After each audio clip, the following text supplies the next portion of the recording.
Y entre muchos de los participantes y expositores, ¿no?, que están allí en el predio de la Rural de Palermo, en esta Expo Rural 2025, también está el IPCBA, el Instituto de Promoción para la Carne Vacuna Argentina, y su rol tan importante, ¿no? Esto de poder hacer visible, no solamente fomentar el consumo de la carne acá a nivel nacional, sino también internacionalmente.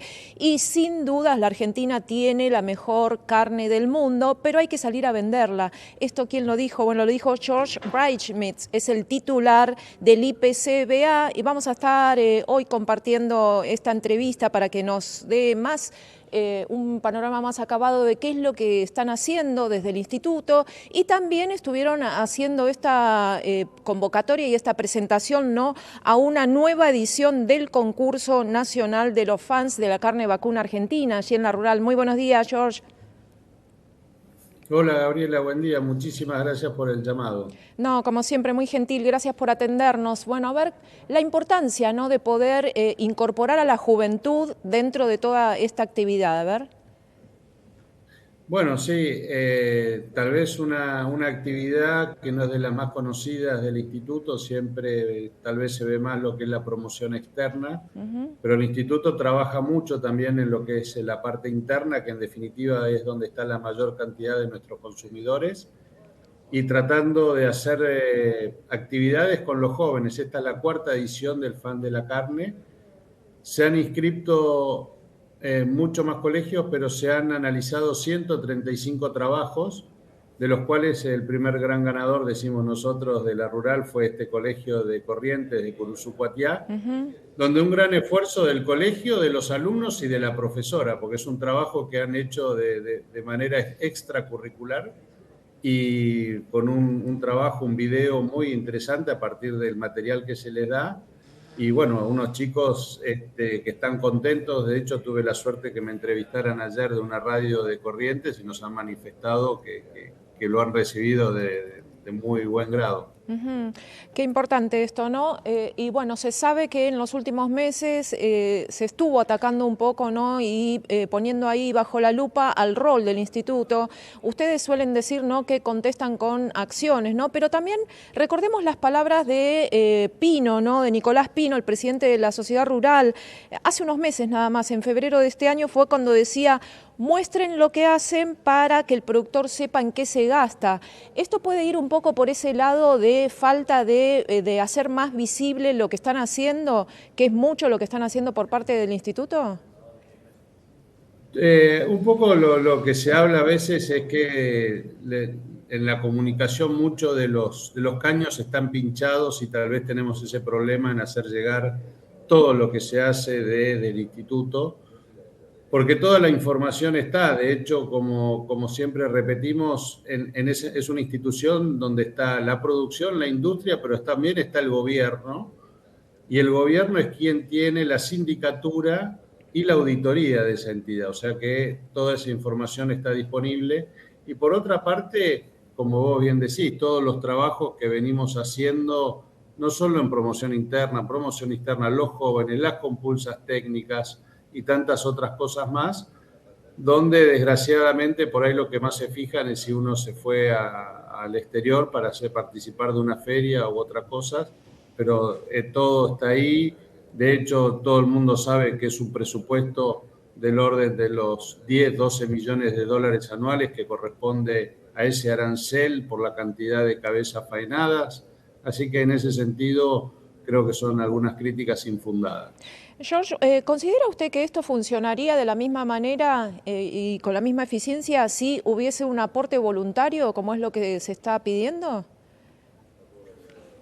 Yo creo que estando en donde estamos y con experiencias pasadas, como ha pasado con el Fondo Federal Sojero en algún momento, decir aportes voluntarios es lo mismo decir que cerremos el instituto, y estaríamos en condiciones de desventaja con todos nuestros competidores que tienen institutos que funcionan de forma similar y con aportes compulsivos. Para ponerlo en números, hoy el arancel que se paga es de 1.200 pesos por animal faenado, de los cuales, redondeando números, 800 pesos los paga el productor y 400 pesos los paga la industria. Ajá.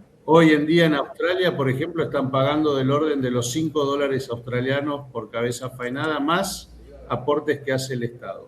Y como bien dijiste, Gabriela, en la introducción, hoy la carne no la venden, no la vendemos, mejor dicho, sobre todo al mundo, que por ahí después hacemos otro, no hay que hacer la dicotomía de comercio externo y consumo interno, pero para redondear estaríamos en situación de desventaja con los otros países que cada vez que vamos a las ferias, ellos están.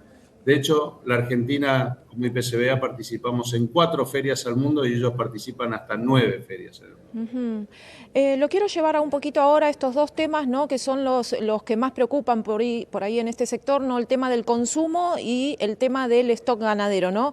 Y lo llevo a este tema puntual porque ayer precisamente entrevistaba acá mismo en la pantalla de Canale a Agustín Arroyo, ¿no? Productor, y es el representante de esta raza que viene para generar bastante expectativa en los productores. Estamos hablando de Speckle Park, ¿no? Es una raza de origen canadiense, ¿no? Pero que acá están los primeros ejemplares nacidos en Argentina.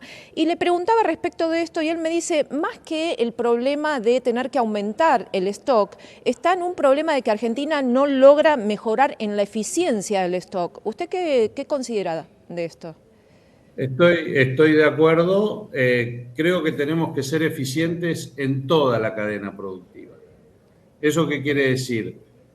Que desde que se logra ese ternero, que no es tarea fácil, tenemos que lograr hasta el animal gordo. De hecho, lo relacionaría también con la reglamentación que se sacó hace poco del peso mínimo de faena. Nosotros tenemos que tener esa visión efectivamente de hacer animales más pesados, teniendo en cuenta que lo más difícil es lograr ese ternero. Después ponerle kilos es una tarea también difícil, pero ya una vez que está, hay que tratar de poner la mayor cantidad de kilos posible. Desgraciadamente es el mercado el que va a regular eso. Ahora con un poco menos de inflación por ahí se puede. Está el costo financiero, pero hay que ver al productor qué es lo que le conviene, si es llevar un animal gordo a 350, 380 kilos, o como hace Brasil, que está bien, es otro animal, otra carcasa, pero llevan a 600 kilos. Entonces, toda la cadena y todo el mercado que va a definir qué es lo que conviene, tanto la industria que defina cuál es el animal, la industria de exportación, que defina cuál es el animal que sirve y hasta cuánto va a pagar, y el animal de consumo interno, cuál es el animal que sirve y hasta cuánto va a pagar el consumo interno. Ahora, Yo creo que pasa por... Sí. No, dígame, George, termine. No, yo creo que va un poco por ese lado, y el objetivo tal cual es que tenemos que lograr más pesos por cabeza y tratar de crecer el stock, algo que digo siempre. En los años 60 más o menos, Argentina y Brasil estaban en la misma cantidad de stock, del orden de las 50 millones de cabezas. Hoy ellos tienen 200 millones de cabezas y nosotros seguimos estancados en ese número. Claro, ahí es donde él ponía foco en esto, que ni siquiera es necesario tener que aumentar el stock de ganado bovino, sino que con eficiencia se podría lograr con las mismas cantidades de vacas que hay hoy o de cabezas de ganado que hay hoy, mayor productividad, ¿no? Un 15 o 20% más, decía, mejorando la eficiencia. Lo quiero llevar al tema del consumo, ¿no? Porque él también marcaba lo que marcan todos. Hace un par de años, entre 75 y 80 kilos per cápita, ¿no? Por año era el consumo y ahora estamos ahí rondando los 40 kilos nada más.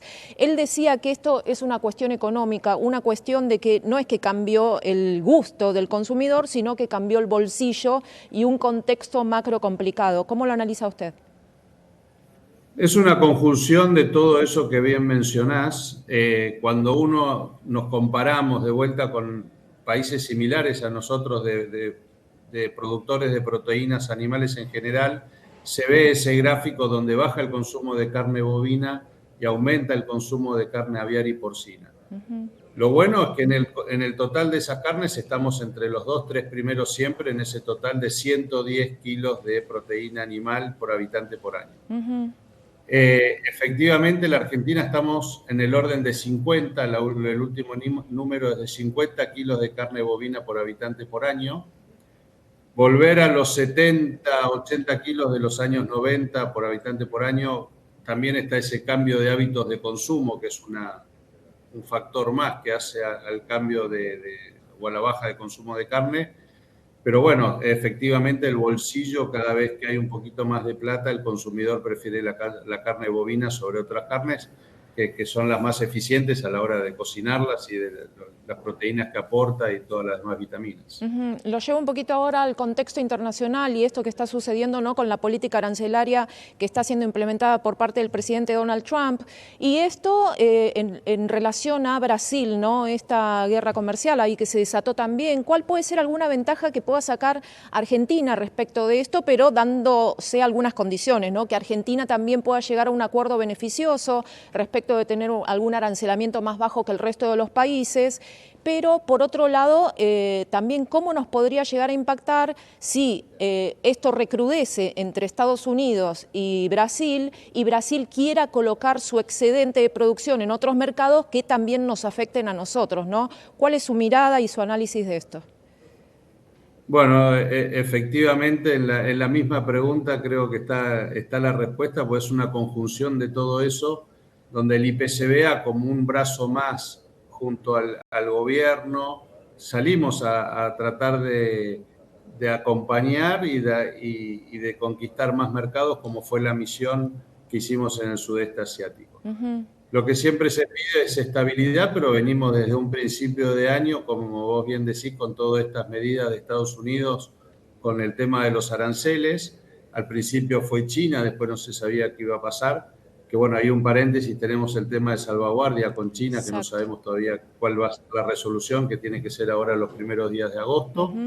Pero efectivamente el tema Brasil-Estados Unidos, uno la primera mirada que ve dice, bueno, Argentina va a poder colocar más de sus productos cárnicos en Estados Unidos, pero al mismo tiempo Brasil tiene un montón de mercadería que va a tener que ver qué hace, y lo primero que se especula es que van a tratar de colocarlas en el sudeste asiático, lo que perjudicaría, obviamente, donde ellos ya son grandes, los primeros exportadores, donde nos perjudicaría a nosotros a la hora de llevar producto para ese lado del mundo. Bueno, vamos a tener que estar atentos ahí entonces a ver cómo se resuelve y cómo avanza este tema, ¿no? Si llegan alguna inteligencia entre Estados Unidos y Brasil, ¿no? Y nosotros a su vez también algún acuerdo que nos pueda beneficiar aquí.